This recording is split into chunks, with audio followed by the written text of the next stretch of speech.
Tu sais bien que je t'aime, tu sais bien que je veux te découvrir plus, bien plus qu'auparavant.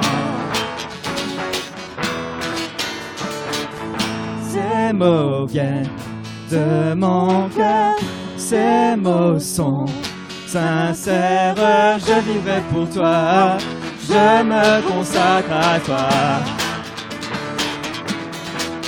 De majesté, je ne veux qu'une seule chose, être avec toi mon Seigneur, être avec toi mon Seigneur.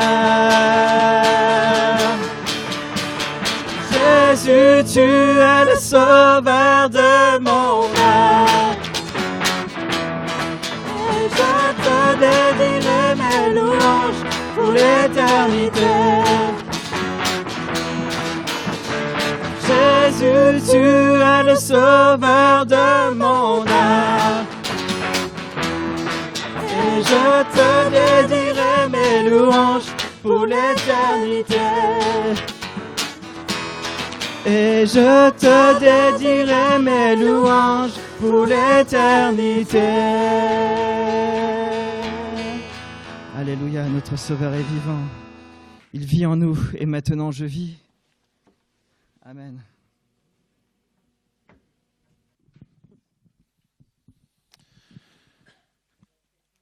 Amen. Béni soit le Seigneur. Je te donne ma vie, je te donne mon cœur. Et ces quelques mots, Dieu, c'est mon désir. Mon désir, c'est de t'honorer. C'est vraiment de belles paroles. Et j'espère que vous prenez conscience quand vous les chantez. Dieu, c'est mon désir de t'honorer. Mon désir de te plaire. Je souhaite te ressembler. Ce matin, j'aimerais partager, et on va faire une lecture dans le livre d'Esdras, Esdras chapitre 1. À partir du verset 1.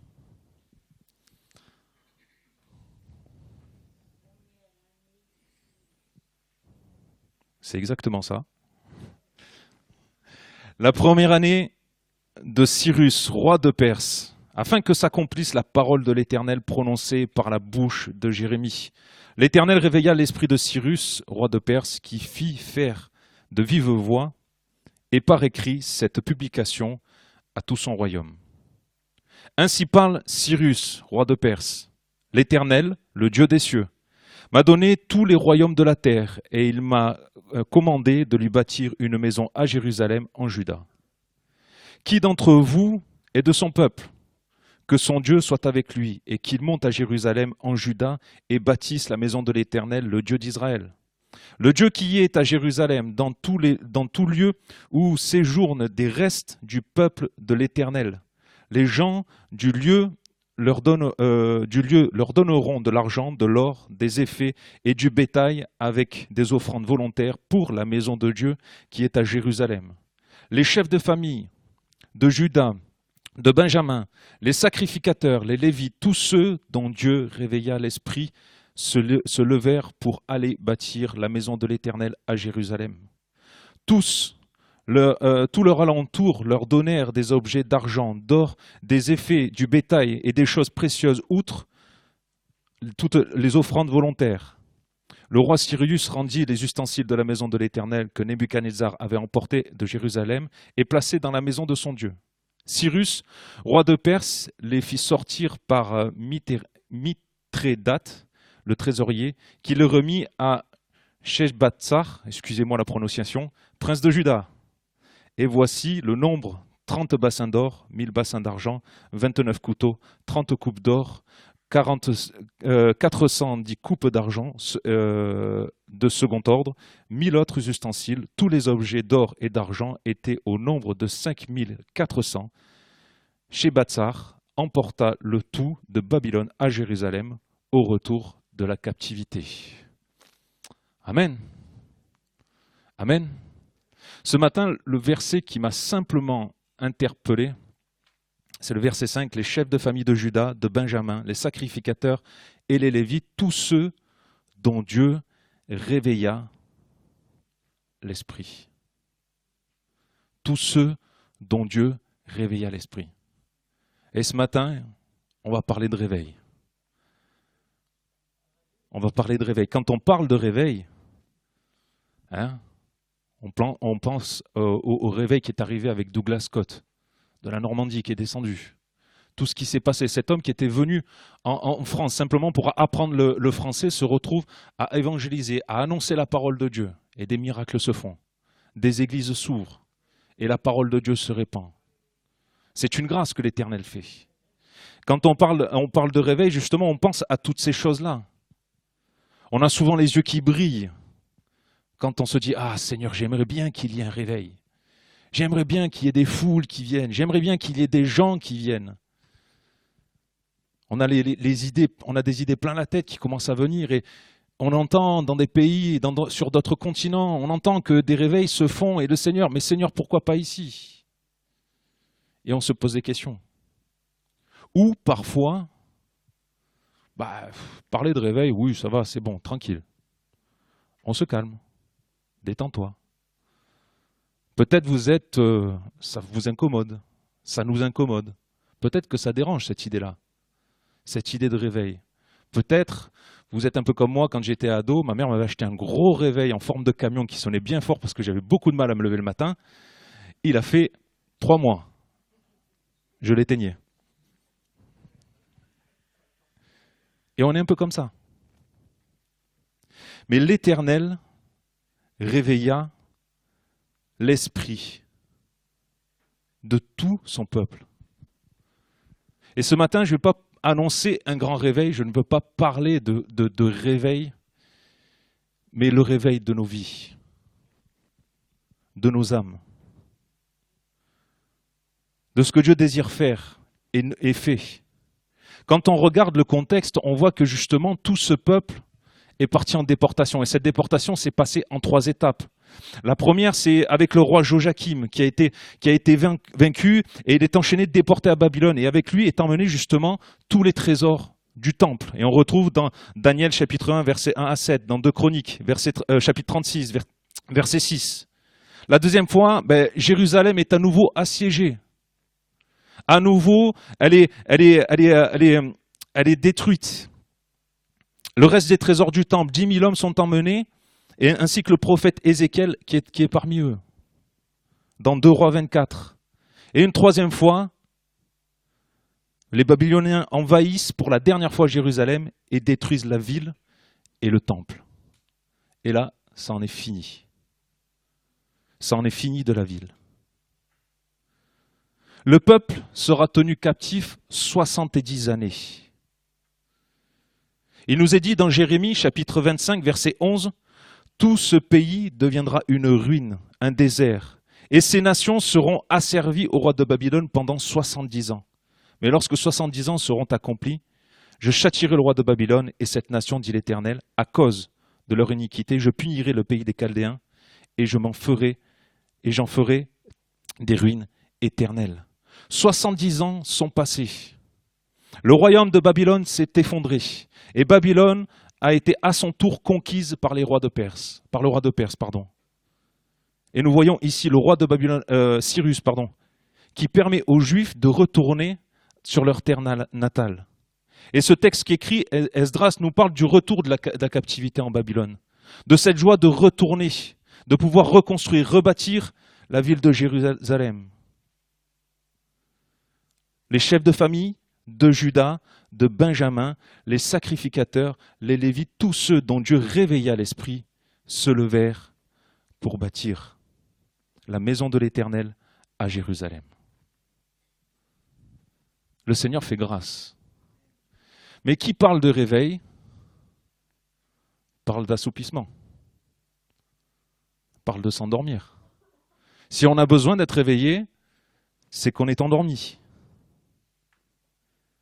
Et avant d'aller plus loin, Dieu avait un plan bien précis pour son peuple. Dieu avait une idée.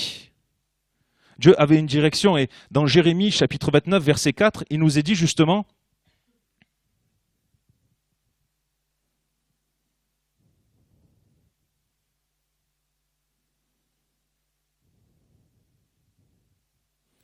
Ainsi parle l'Éternel des armées, le Dieu d'Israël. À tous les captifs que j'ai emmenés de Jérusalem à Babylone, bâtissez des maisons, habitez-les, plantez des jardins et mangez les fruits. Prenez des femmes et engendrez des fils et des filles. Prenez des femmes pour vos fils et donnez des maris à vos filles, afin qu'elles enfantent des fils et des filles. Multipliez là où vous êtes et ne diminuez pas. Recherchez le bien de la ville où je vous ai amenés en captivité et priez l'Éternel en sa faveur, parce que votre bonheur dépend du sien.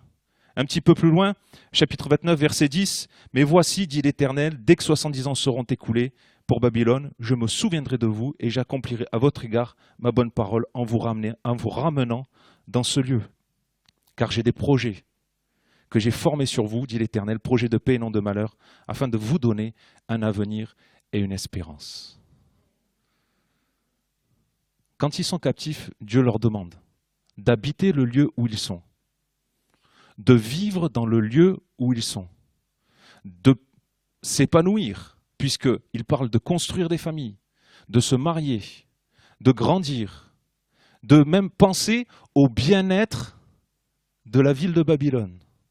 Alors que pour eux, c'est un pays étranger, que pour eux, c'est un pays éloigné, qui ne sont pas, là où ils ne sont pas censés vivre.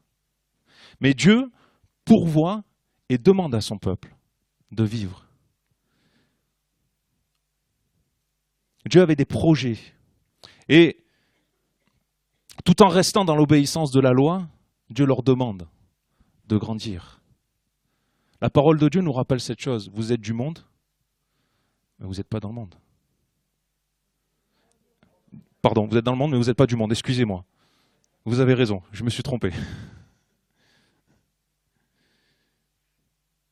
Quand on regarde la ville de Babylone, justement, et ce qu'il s'y faisait, Babylone n'était pas très connue pour sa spiritualité.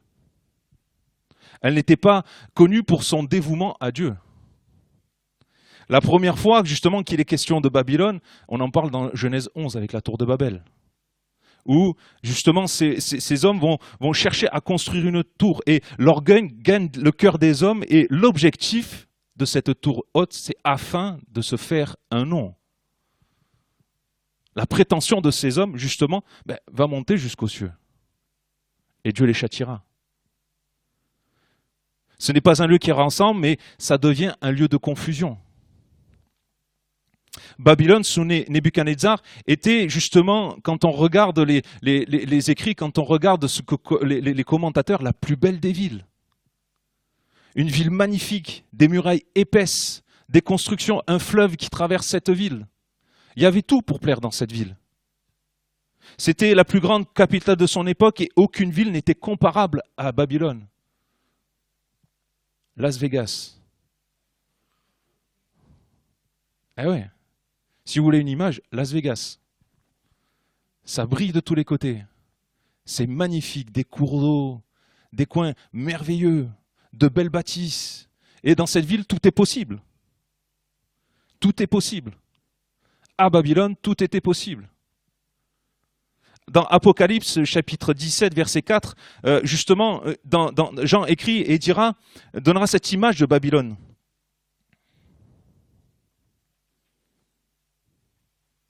Cette femme était vêtue de pourpre et d'écarlate, et parée d'or, de pierres précieuses et de perles. Elle tenait dans sa main une coupe d'or remplie d'abominations et des impuretés de sa prostitution. Sur son fond était écrit un nom, un mystère, Babylone la grande, la mère des impudiques et des abominations de la terre. Sacré nom. Mais une réalité aussi à laquelle nous sommes confrontés aujourd'hui. Une réalité aussi dans le monde que nous vivons. Je ne dis pas que c'est un monde désastreux, mais le monde ne va pas en s'améliorant malheureusement. Il va de décadence en décadence, et il va dans ce sens-là, et la parole nous le dit. Alors, les causes de l'assoupissement du peuple d'Israël. La première chose que j'ai mis, c'est le temps. 70 années a passé ce peuple dans la ville de Babylone. 70 années de captivité. Et je me suis amusé à comparer avec justement le peuple d'Israël qui a traversé le désert, où une génération est sortie du peuple d'Égypte, mais une autre génération est entrée dans le peuple d'Égypte, dans le pays promis. Et là, c'est pareil. Justement, ils ont grandi. Une nouvelle génération est arrivée. Et malheureusement, en grandissant, ils se sont accommodés de ce qu'ils voyaient, de ce qu'ils entendaient. Regardons, je dirais, ma génération, avec la génération de mes grands-parents. Il y a des choses qui se font à ma génération qui ne se faisaient pas à la génération de mes grands-parents. Je me rappelle quelquefois, quand on parlait avec mes grands-parents, avec ma grand-mère, mais vous faites ça maintenant? Ben oui. Avant, ça ne se faisait pas quand même. C'était pas décent, c'était pas ceci, c'était pas cela. Mais justement, ça rentre dans les mœurs. Ça rentre dans nos coutumes. Ça rentre dans nos habitudes. Et on finit par s'accoutumer. On finit par justement, au fil du temps, pas laisser aller, mais bon, ça fait partie, c'est la vie. C'est comme ça. Alors je ne blâme pas le peuple d'Israël qui était captif en Babylone. Hein. Je ne le blâme pas, loin de là, c'est pas ça mon idée. Mais c'est comprendre que au fil du temps, au fil des générations, les choses qui se faisaient à Babylone devenaient normales. Et si nous ne sommes pas éveillés, si nous nous accoutumons à ces choses-là, malheureusement, on s'assoupit. Malheureusement, on s'endort. Le confort, bien que les captifs vivent dans le pays de Babylone, les Israélites avaient, selon l'ordre de Dieu, ce devoir d'habiter cette ville, ce devoir de s'épanouir dans cette ville. Et le confort, profiter de tout ce qui est à notre disposition, s'installer, être bien installé. Je ne dis pas qu'il faut renier le confort, c'est une bonne chose. Il vaut mieux avoir un bon canapé qu'une chaise en bois. Hein. Mais attention à ce que le confort ne nous rende pas dépendants. Et le peuple était justement au bénéfice du confort de Babylone, des richesses de Babylone, de tout ce qu'il y avait dans la ville. Quand je regardais justement dans le dictionnaire biblique la ville de Babylone, et je suis resté étonné de voir qu'il y avait 8 temples dans la ville de Babylone pour 8 divinités différentes.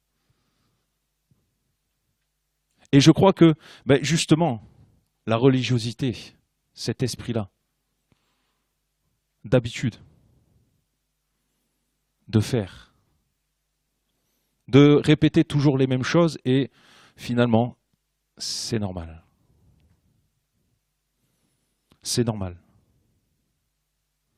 Et peut-être que aujourd'hui, on vient au culte le dimanche matin, on vient aux réunions de prière, puis finalement, ça rentre là aussi dans les mœurs. C'est une question d'habitude. C'est normal. C'est normal. Et au fil du temps, là aussi, on peut s'assoupir si on n'est pas attentif. On peut s'endormir si on ne prête pas attention. Alors, le verset qui nous intéresse ce matin, et je le redis, le chef de famille de Juda, de Benjamin, les sacrificateurs et les Lévites, tous ceux dont Dieu réveilla l'esprit.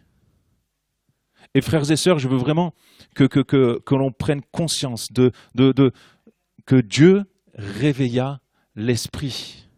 Quand on regarde la définition selon le Larousse, c'est vraiment cette expression de tirer du sommeil, de réveiller quelqu'un brutalement. J'ai un papa qui est spécialiste dans ce domaine-là.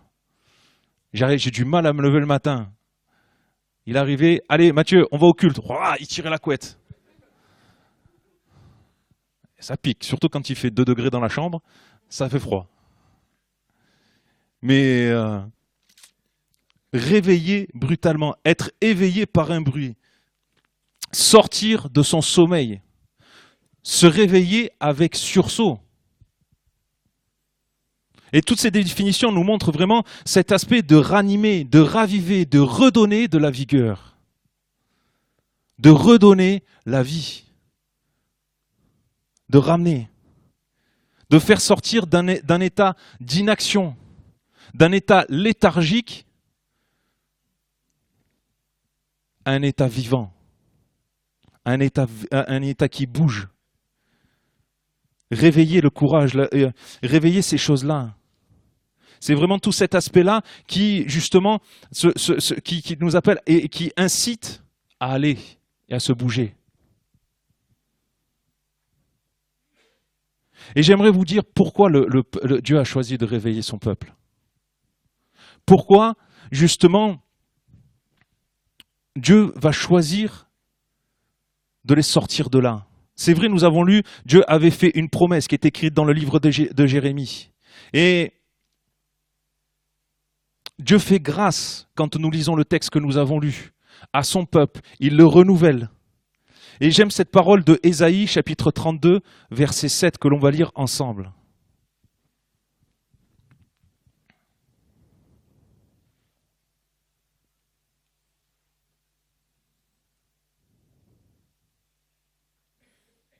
Et je dirais parce que premièrement, Dieu aime son peuple. Rappelle à ton souvenir les anciens jours. Passe en revue les années. Génération par génération, interroge ton père et il te l'apprendra. Tes vieillards et ils te le diront. Quand le Très-Haut donna un héritage aux nations, quand il sépara les enfants des hommes, il fixa les limites au peuple d'après le nombre des enfants d'Israël. Car la portion de l'Éternel, c'est son peuple. Jacob est la part de son héritage.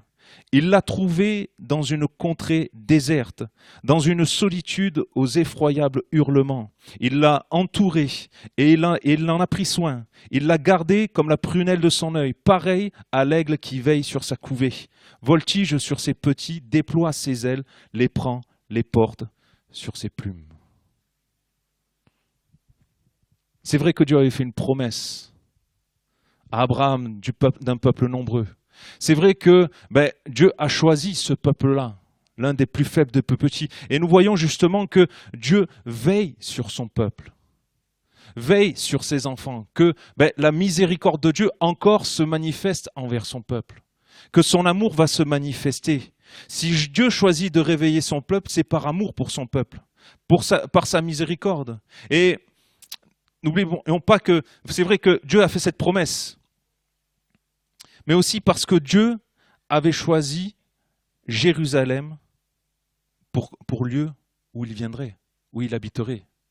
Et on le voit dans Deutéronome chapitre 11, verset 12. Il y aura un lieu que l'Éternel, votre Dieu, choisira pour y faire résider son nom. C'est là que vous présenterez tout ce que je vous ordonne, vos holocaustes, vos sacrifices, vos dîmes, vos prémices et les offrandes choisies que vous ferez à l'Éternel pour accomplir vos vœux. Parce que c'est là que Dieu a choisi d'y mettre son nom. Et frères et sœurs, c'est dans nos vies que Dieu a choisi d'y mettre son nom. A choisi d'y inscrire son nom, d'habiter en nous. C'est dans son Église qu'il a choisi d'y mettre son nom. Et le réveil, j'aimerais souligner, le réveil n'est pas un dû. Il n'est pas au mérite. Et comme nous le voyons, c'est une grâce de Dieu. C'est l'Éternel qui réveilla. Ce n'est même pas le peuple qui va se réveiller, sortir de sa léthargie, qui va sortir de son sommeil, mais c'est l'Éternel qui va réveiller. C'est l'Éternel qui va intervenir. C'est l'Éternel qui va agir dans la vie de chacun.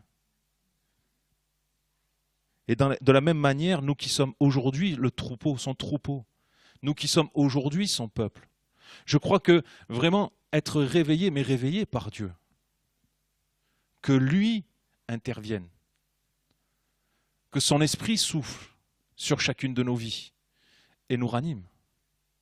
Nous avons toutes ces promesses, il n'éteindra pas le lumignon qui fume.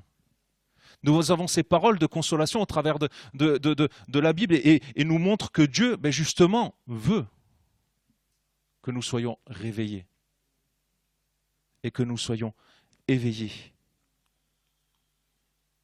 Nous voyons dans ce texte que Dieu va réveiller un reste d'Israël. Et dans ce que nous avons lu, quand on regarde justement le dénombrement au chapitre 2 du livre d'Esdras, il y a seul à peu près 50 000 personnes qui vont revenir de Jérusalem. Un reste. Pas beaucoup. Quand on voit le peuple qui est parti captif à Babylone et celui qui revient de Babylone, plusieurs écrits nous montrent qu'il est appelé un reste d'Israël. Pas grand-chose.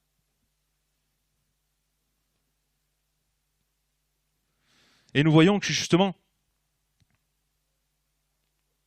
que malgré tout, dans ces 70 années, Dieu n'est pas resté muet. Pourtant, Dieu n'a pas coupé les ponts avec son peuple. Pourtant, Dieu est resté justement à enseigner son peuple au travers des prophètes qui étaient parmi ce peuple. Quand on regarde justement dans le livre de Jérémie, dans le livre de Daniel, on voit que Dieu parlait. Et il était là.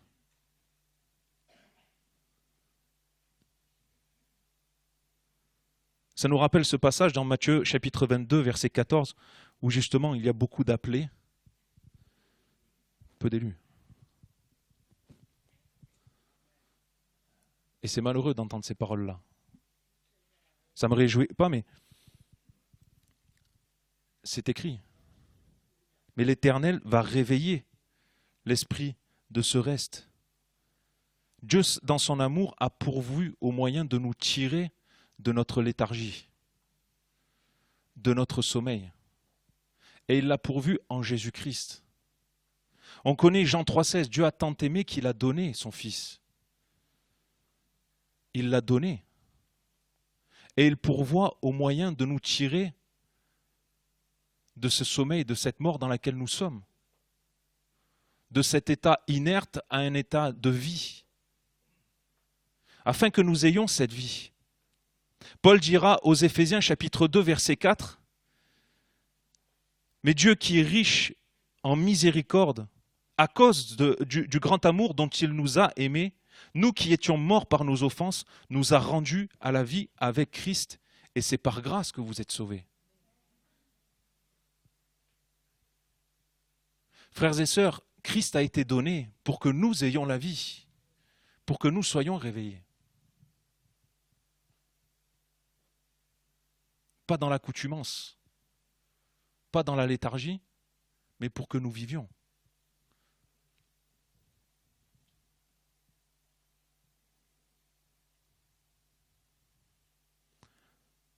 Dieu a fait ce choix de réveiller nos consciences par Jésus-Christ. Et il y a ce passage aussi dans Hébreux 3, verset 14, où il nous est dit, car nous sommes devenus participants de Christ, pourvu que nous retenions fermement jusqu'à la fin l'assurance que nous avions au commencement. Pendant qu'il est dit, aujourd'hui, si vous entendez ma voix, n'endurcissez pas votre cœur. Et je vais faire un rappel avec ce qu'on a entendu dimanche dernier, quand notre pasteur a parlé justement de ces terrains, de cette terre, de cette bonne terre. C'est une terre qui a été préparée, qui a reçu la semence et qui a donné la vie. Et frères et sœurs, c'est vraiment cet aspect-là. Dieu a donné son Fils pour que nous ayons la vie, pour que nous soyons réveillés. Mais c'est lui qui nous réveille. C'est lui qui nous sort de ce sommeil, qui nous sort de cet état léthargique. Nous avons lu, c'est vrai, tous ceux dont Dieu réveilla l'esprit se levèrent pour aller bâtir. Se levèrent pour aller bâtir.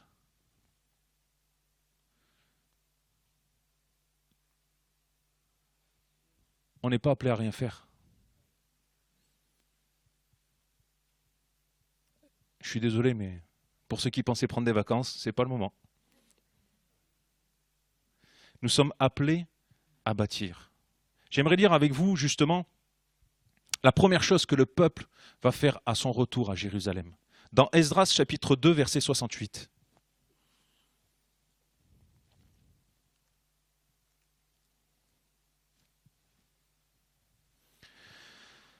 Plusieurs des chefs de famille, à leur arrivée vers la maison de l'Éternel à Jérusalem, firent des offrandes volontaires pour la maison de Dieu, afin qu'on rétablît sur le lieu où elle avait été. Ils donnèrent au trésor de l'œuvre, selon leurs moyens, 61 000 darics d'or, 5 000 mines d'argent et 100 tuniques sacerdotales.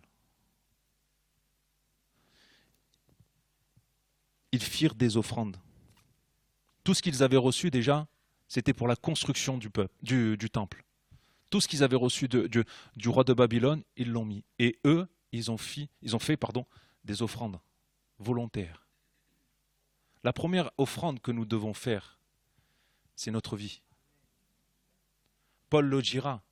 Je vous exhorte, il le dira aux Romains, chapitre 12, verset 1, je vous exhorte, frères, par la compassion de Dieu, à offrir vos corps comme un sacrifice vivant. Je me suis posé pendant quelque temps cette question, pourquoi offrir encore un sacrifice? Puisque le sacrifice est quelque chose que l'on donne déjà. Mais que ce soit volontaire, que ce soit de tout notre cœur. La première offrande que nous devons apporter à Dieu, c'est notre vie. C'est notre cœur. Tout à l'heure, nous l'avons chanté, je te donne mon cœur, je te donne ma vie. Tu es ma raison de vivre. Mais c'est pour ça que je disais, est-ce qu'on réalise ces paroles qui sont quand même sérieuses et même profondes? Et c'est la première offrande que nous devons apporter à Dieu.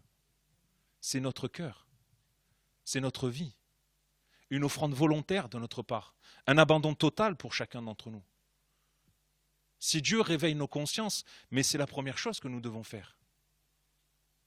C'est se remettre entre ses mains. Le deuxième acte, c'est justement le rétablissement de l'autel dans Esdras chapitre 3, verset 1.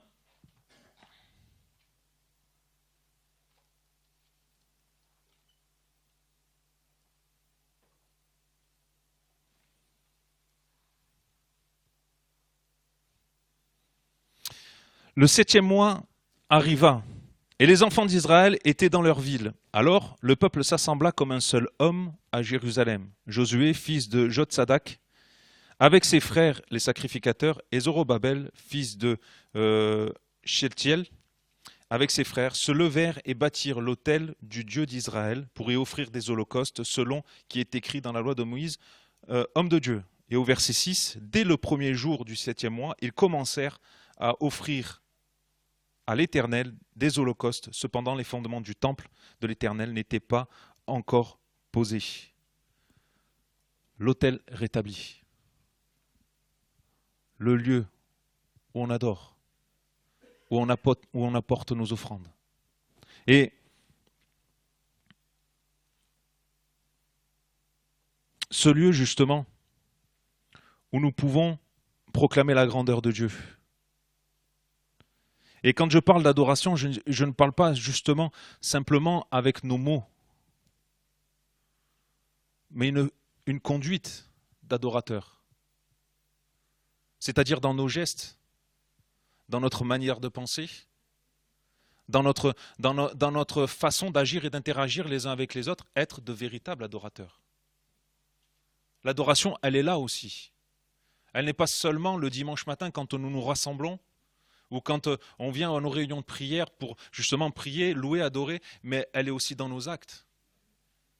Elle doit transparaître de nos vies, elle doit vraiment se voir que nous adorons Dieu et que Dieu seul est notre Seigneur. Jésus le dira quand il répondra à Satan, quand il viendra le tenter, lui proposera toutes les richesses du monde. Il lui dira dans Luc 4,8, tu adoreras le Seigneur ton Dieu et tu le serviras lui seul. Tu adoreras le Seigneur ton Dieu et tu le serviras lui seul. C'est ce à quoi nous sommes appelés. Dans Deutéronome, au chapitre 6, verset 14, il nous est dit « Ne vous irritez point après d'autres dieux, d'entre les dieux des peuples qui sont autour de vous, car l'Éternel, ton Dieu, est un Dieu jaloux au milieu de toi. Et la colère de l'Éternel, ton Dieu, s'enflammera contre toi et il t'exterminera du dessus de la terre. » Notre Dieu est un Dieu jaloux. Et c'est à lui seul que nous devons l'adoration. Que nos vies doivent se tourner. C'est lui seul que nous devons adorer. Et si nous sommes réveillés, puisque nous sommes réveillés, nous devons adorer notre Dieu. Le troisième acte, on le trouve dans Esdras, chapitre 6, verset 8.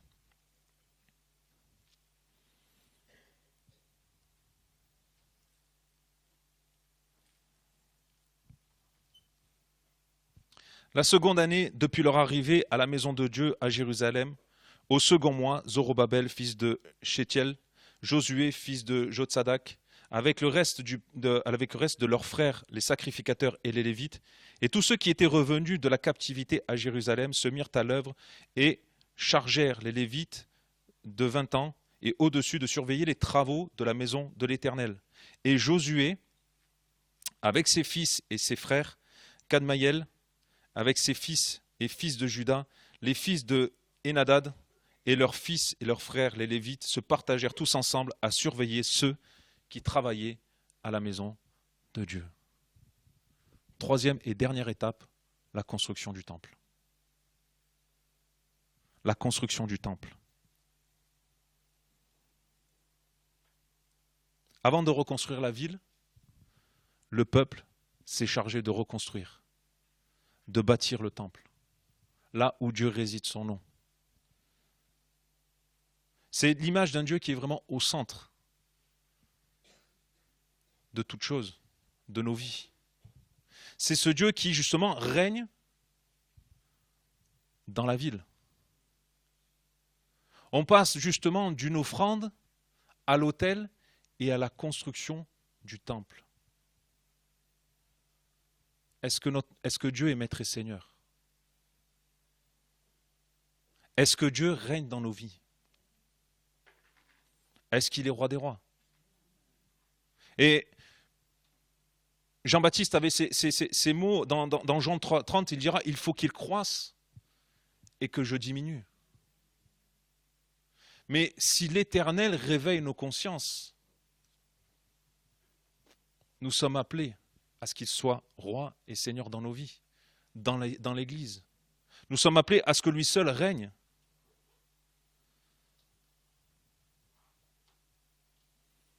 L'apôtre Paul dit aux Romains, justement, maintenant étant franchi du péché et devenu esclave de Dieu, vous avez pour fruit la sainteté et pour fin la vie éternelle. L'Éternel réveilla l'esprit de ses enfants, de son peuple. Ils se levèrent pour aller bâtir la maison de l'Éternel à Jérusalem. Ils se levèrent pour rétablir toutes choses, pour remettre Dieu au centre. Ils se levèrent pour remettre la parole au centre de leur vie. Ils se levèrent justement parce que Dieu a réveillé leur conscience. Je vais terminer et relire ce passage. Les chefs de famille de Juda et de Benjamin, les sacrificateurs et les Lévites, tous ceux dont Dieu réveilla l'esprit, se levèrent pour aller bâtir la maison de l'Éternel à Jérusalem.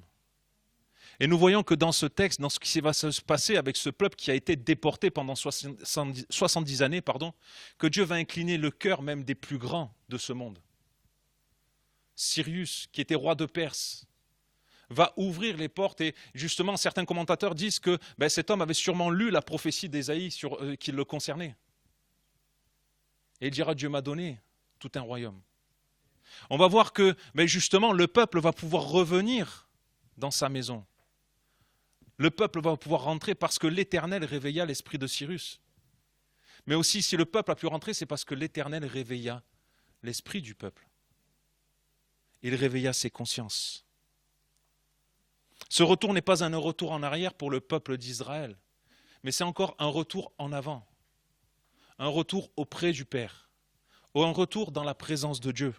Un retour à ses pieds, devant son trône. Et je vais simplement terminer par Romains chapitre 13, verset 10.